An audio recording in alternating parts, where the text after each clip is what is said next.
Yeah, yeah, Sheen. Yeah, what's happening? Like, I like to sneak these in on y'all, man. What's going on this morning on this beautiful day? Yeah, it's freezing. It was just raining for like 24 hours. Beautiful. Oh man, why? Because I'm alive. But anyway, I digress. Tech Talk with Friends, episode 3. This is not a podcast. This is just a short video. Actually, it's not going to be nothing like a podcast. I don't got nobody coming on. It's just Tech Talk with Friends. The reason it's called that, of course, is because I talk about topics that I spoke to various people about. Some of them friends, some of them ain't friends, whatever. Anyway, yeah, we're going to talk about the PS4 Pro. Okay, as you know, if you've been paying attention to some of these podcasts out there, not just the Weapon Wheel podcast, but just in general, people are talking about the PS4 Pro, the PSVR, and 4K gaming. It's a thing. It's happening. Apparently, allegedly, it is and it ain't. It's checkerboard. It's native. The true native version will be on Scorpio next year. The Unreal version will be on PS4 Pro, whatever, however you want to look at it. Honestly, at the end of the day, a lot of y'all get it, most of y'all don't, but I actually don't care. I just care about technology advancing so we can get better quality products. That's really what I'm about. I'm about the tech. I'm not about the fanboyism, as they would call it. So, okay, so now they're talking about this PS4 Pro secret source. I call it secret source, of course. And everybody else is calling it that. Now, I'm not saying I invented the term secret source, but I did say first that the PlayStation is running with this like it's the new secret source for PlayStation fanboys. Hold on. That's that phone. Yeah, so now of course it's floating around the Xbox community. I need to talk about that too because I know y'all be saying y'all want to see me certain places. This is the time to address that, so I will.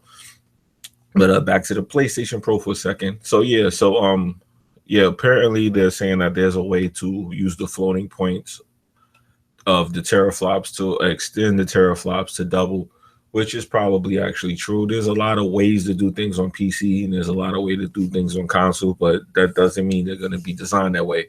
And what I was trying to say on the Weapon Wheel podcast before people started going ham, and that's cool and everything, but what I was trying to say and what I'm going to say here, if for you people that listen, of course, is that the PS4 Pro having the ability to double its teraflops through a architectural technique is the same as the PS3 when it used cell processing. And the cell processing was going to grant so much power to the PS4 3. Well, I said the PS4 3. Did you hear that? The PS3 over the Xbox 360 because it had this power that could be accessed. But remember, it was so complicated, nobody actually did it.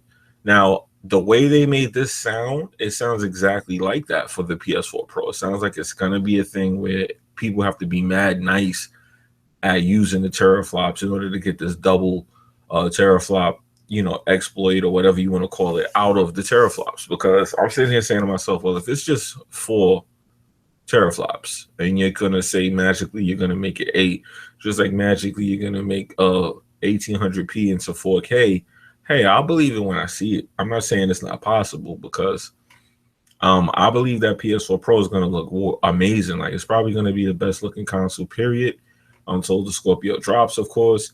And I'm still not 100% sure the Scorpio when it drops is going to look better than the Pro because this is the thing about not being a fanboy. This is just me keeping it 100. The PlayStation, in my opinion, always had better graphics than Xbox. Like if you take an Xbox exclusive like Gears of War 4, which is a great game and I love it. I actually that was the last game I played. I love Gears of War. But the difference is that's the AAA in-house title versus something like God of War. Now, if you take let's take a PlayStation game. Let's take Uncharted. It's going to be very hard to find anything with those kind of graphics on Xbox. And, usually when it comes to the in-house games, Sony beats Xbox. So I don't know, man. I don't know if I could believe like all of this stuff until I see it. But as far as PlayStation goes, usually graphically, they do make the best games graphically. Now, the reason I have a PlayStation is for that reason, because I'm a graphics whore. Like I could admit that I look at those graphics right away. And if the graphics are good, I will buy that game. Like if the game is trash and the graphics look hot as hell, I ain't gonna front. I'll buy it. I'll buy it just because they did a good job with the graphics. So with that being said, I feel like that's the secret sauce, and I definitely believe that is the case, and that is what's happening there. So I don't understand why it's supposed to be any different than when the Xbox was talking about DX12 in the cloud. It's the same narrative. It's the same exact narrative. So now the ponies are running that at the end of this generation. So it's kind of ironic to see that, like how the tables turned. But I'm not gonna be hyping up a console that's not coming out for a whole nother year. I know better than to do that, because last time Xbox did that, we had the E3 2013, and Xbox came in there like Hitler, and they told everybody to get down to lay down, man, with that DRM situation. It was get down to lay down. And then when Sony came out and was like, no, you don't have to get down to lay down. No. Then all of a sudden, Sony switched the narrative, and then they never really recovered. This whole generation, they've been trying to recover from that, and they haven't. So that just goes to show you how things can get when you come out the gate. Now, that one feature I do miss is the feature to be able to install a game off the disc and then just throw the disc somewhere. You know, of course, you can't go just trade the disc in, because you know it's not going to be it's going to be authenticated to another console. But still, it was just a good idea to not have to have the disc in, and you can just put your disc away as long as you own it. You know what I mean? And you could just come back and pop it in whenever you upgrade your hard drive or something like that. So that's the case with that.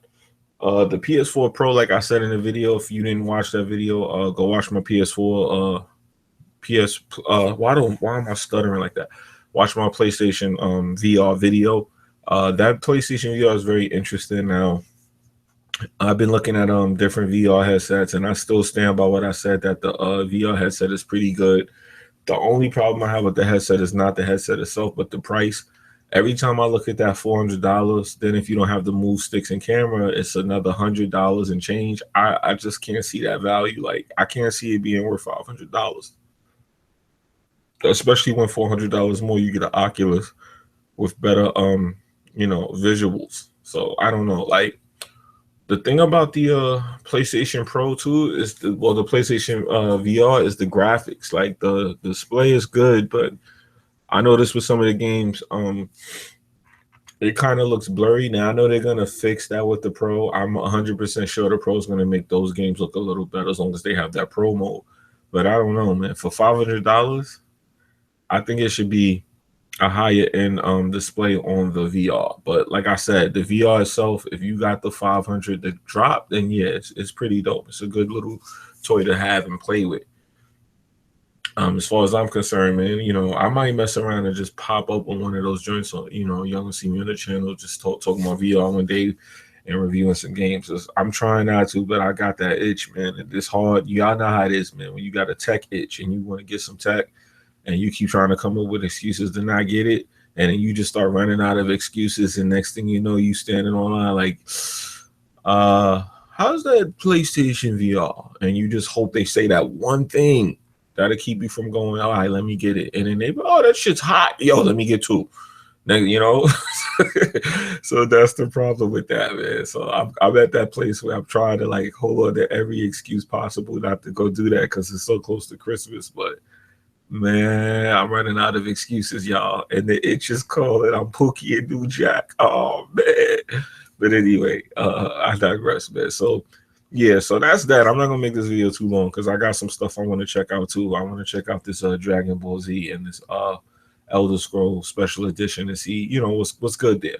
So anyway, before I leave, though, I do want to say shout out to KidSmoove. He has a new channel, Apples and Oranges. And for those of you who did watch this video, thank you, and I suggest you go check out his new channel, because he's going to be talking about things outside of gaming. And I do support when somebody who's like a fanboy, and KidSmoove is a fanboy, stepping out of the box and doing different things, because, you know, being a fanboy is cool. I ain't gonna lie, to get you talked about it, to get you the views, but as y'all can see, I'm not really into the gimmicks and everything, and I support that brother on that. So like I said, go check out his new channel. The link will be in my description, Apples and Oranges. And yeah, I support people for stepping out of the fanboy scene, because it's so much easier to get views and do things on YouTube when you do that, versus just doing regular tech talk and gaming, which is what I do. And, you know, as you can see, it fluctuates. If I don't go break some kind of embargo or get an early game, dudes ain't really messing with it unless you doing the drama. I've uploaded various topics on issues with YouTubers and things like that. Crack 1,000, no problem. Post some gameplay or talk about some gaming, crickets out this view count shit. So I already see what it is, man, and I respect that brother. So go check out his channel if you can. And yeah, I'm out of here, man. Let me know what y'all think in the comment section about all of this, man. And you know, once again, fanboys are welcome, but you know, this is a spectator sport as far as I'm concerned. Xbox, PlayStation, I really don't care who has the real 4K. I just want these games to advance so I could play my shit on my 4K TV in style. You understand? Anyway, I'm out of here, man. Y'all be good. Peace. Enjoy your day and be safe. Later.